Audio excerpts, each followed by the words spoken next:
All right. This is section 6-6, trapezoids and kites. A trapezoid is a quadrilateral with one pair of parallel sides.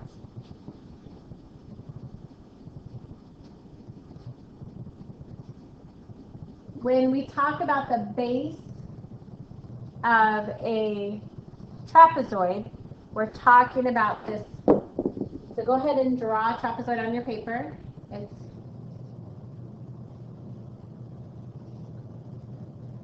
So the bottom and the top are both considered bases. They're actually the sides that are parallel. And the sides that aren't parallel are considered legs. So go ahead and label those on your diagram: leg, leg, base, base. The base angles, if you are an angle inside this quadrilateral, you are considered a base angle. All right, so isosceles trapezoid. So go ahead and draw this little trapezoid here on your paper. An isosceles trapezoid has the legs that are congruent, and the two top base angles are congruent, and the two bottom base angles are congruent. So if you have an isosceles trapezoid, it gives you those two top base angles the same, and those two bottom base angles also the same, congruent to each other. All right, let's take a look at our trapezoid theorems. A trapezoid is isosceles if and only if its diagonals are congruent. So an isosceles trapezoid, remember, that's where the legs are congruent. If and only if its diagonals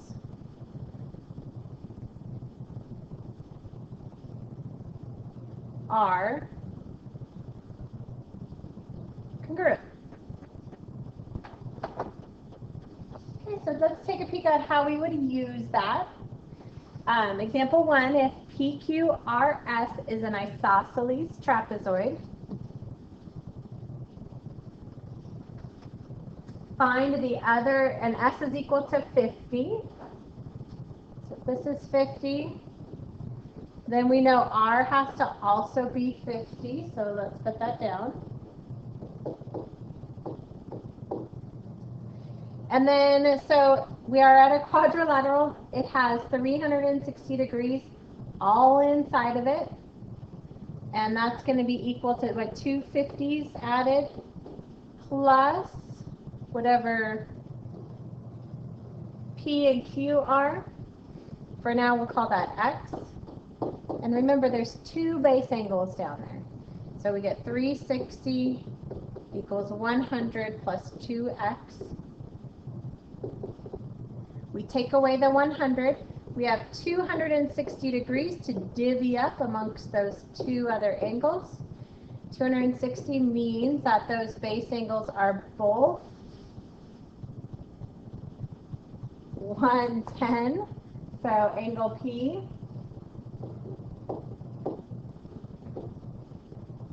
is 130. And angle Q is also 130. All right, so now I'm going to erase this because I have conflicting x's. So here we have our legs are, if this is an isosceles trapezoid, then our legs are congruent. So to find the value of x from our figure, 12 is equal to 3x. Divide both sides by 3, and x is equal to 4. Last but not least, find y if SQ, so let's put that in, that's the diagonal, is 22, and PR is 7x plus 1. And remember, on an isosceles trapezoid, the diagonals are equal, so that's 22 equals 7x plus 1. We subtract 1 from both sides. 21 equals 7x. Actually, let's change this to find x of s cubed. Then it makes sense to the problem. So x is equal to 3.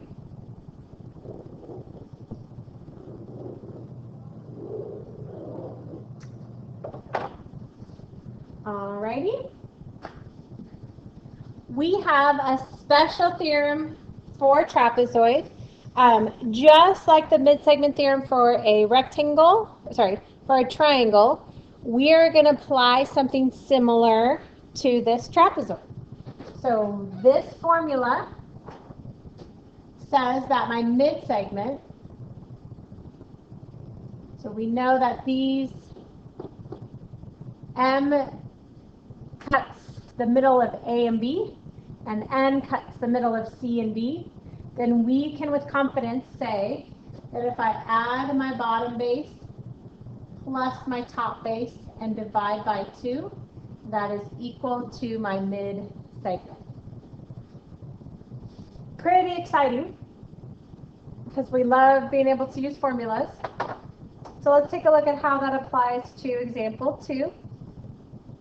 So I'm going to use this formula. So my mid-segment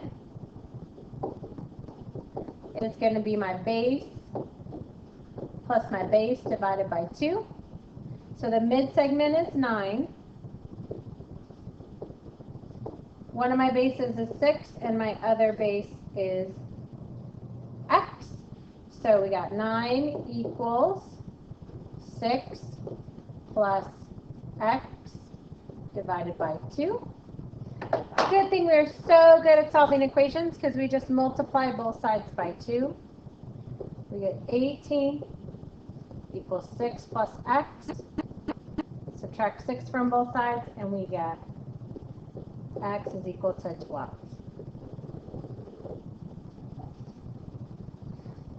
Right, let's see how that applies to our second example problem here. Find y. So my mid-segment is equal to my base plus its buddy base divided by 2. This one doesn't require any solving, just simplification. So 14 plus 4 is 18. 18 divided by 2 is 9, and y equals 9. Easy peasy. Okay, so that is our trapezoid information. Let's go ahead and talk about the most underrated quadrilateral of them all is the kite.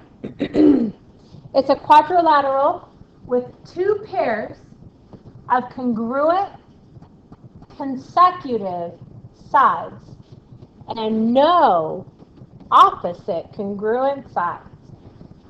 So the congruent sides happen right next to each other. I'm sorry.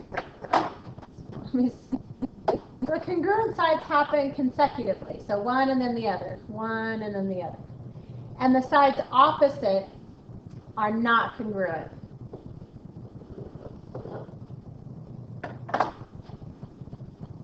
So if a quadrilateral is a kite, then the diagonals are perpendicular. So go ahead and let's put that on our figure. The diagonals are perpendicular. That's theorem 618. And if it's a quadrilateral, if your quadrilateral is a kite, then only one pair of opposite angles are congruent. Only one pair of opposite angles are congruent, because this one is obviously smaller than this one. So it only has one pair of opposite congruent angles. All right, so let's see how that applies here. If we want to find the side lengths of our kite, we have this lovely shape here. So this guy here is 8. We know that this is a 90-degree angle. So we know our long side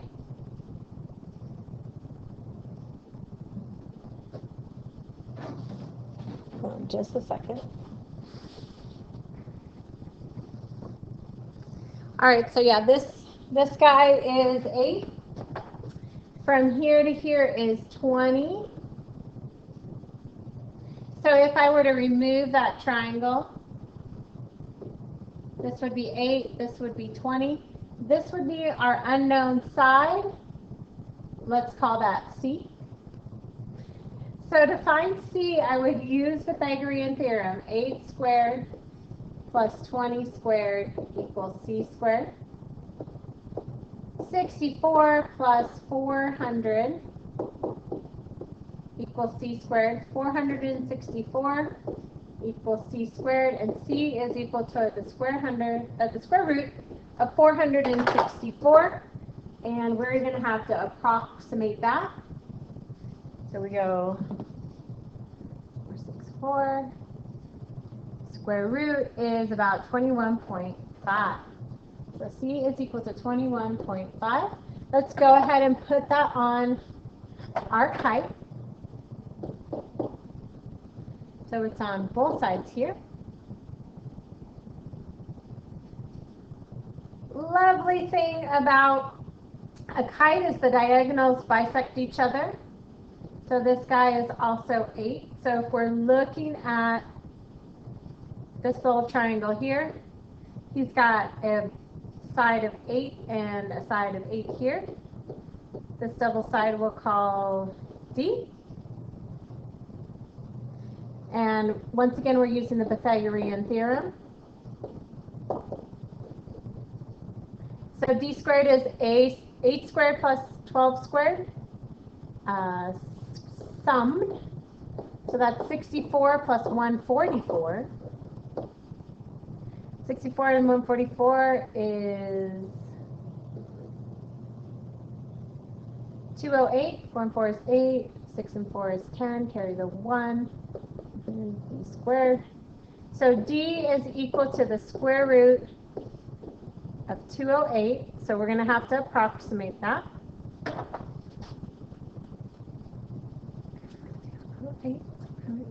That's about 14.4.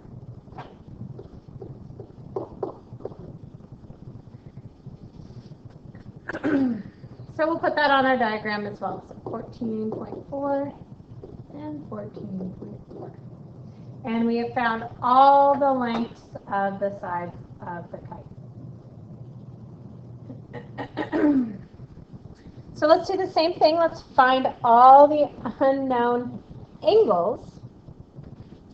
And if this is 120, then its opposite congruent side is also going to be 120. But we're in a quadrilateral situation here. So the interior angles add up to be 360. So 80 plus 120 plus 120 plus our unknown angle is equal to 360 degrees. This is 200 plus 120 is 320.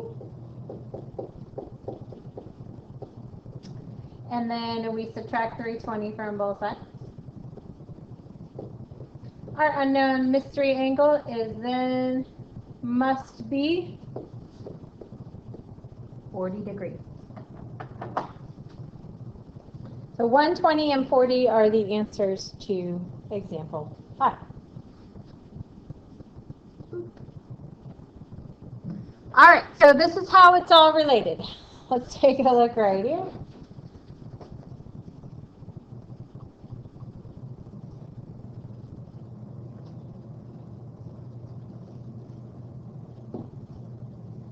Okay, So there's quadrilaterals. You have to be a four-sided figure. Quadrilaterals break down into three different parts. They can be kites, they can be parallelograms, or they can be trapezoids. If you're a kite, you're kind of at the end of your road. You are just a kite. If you're a trapezoid, the only special circumstance you can be is an isosceles trapezoid. And then if you're a parallelogram, you can be two types of parallelograms. You can be a rhombus, or you can be a rectangle. You could be a parallelogram that's neither and just be a regular old parallelogram. But just remember that a square is a rhombus and a rectangle combined. So a square falls underneath the category of rectangle and rhombus. All right. What types of quadrilaterals could A, B, C, D be?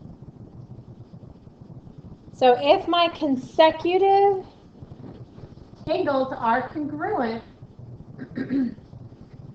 then they must be equal to, when I add them together, angle A plus angle D are supplementary because it's a quadrilateral. And they tell us that angle A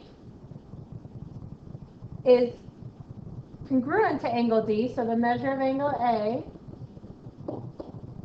we're going to use some substitution, plus the measure of angle A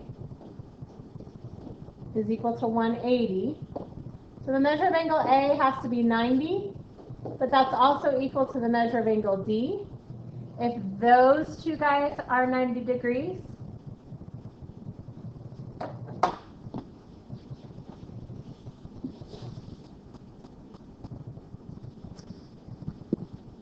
so let's think about it like this.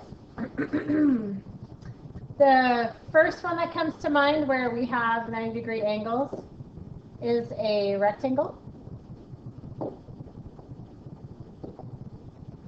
But I have also seen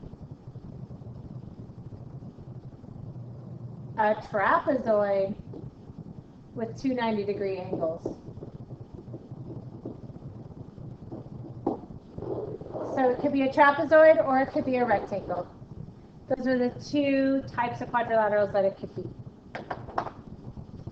Okay, so for number 2, we have two sets of congruent sides. So we can definitely, this whole section is about kites. So it could definitely be a kite. But it could also be a rhombus, because a rhombus has two consecutive sides. And these are not drawn to scale, so we don't know. And then the last one that has consecutive congruent sides is a square.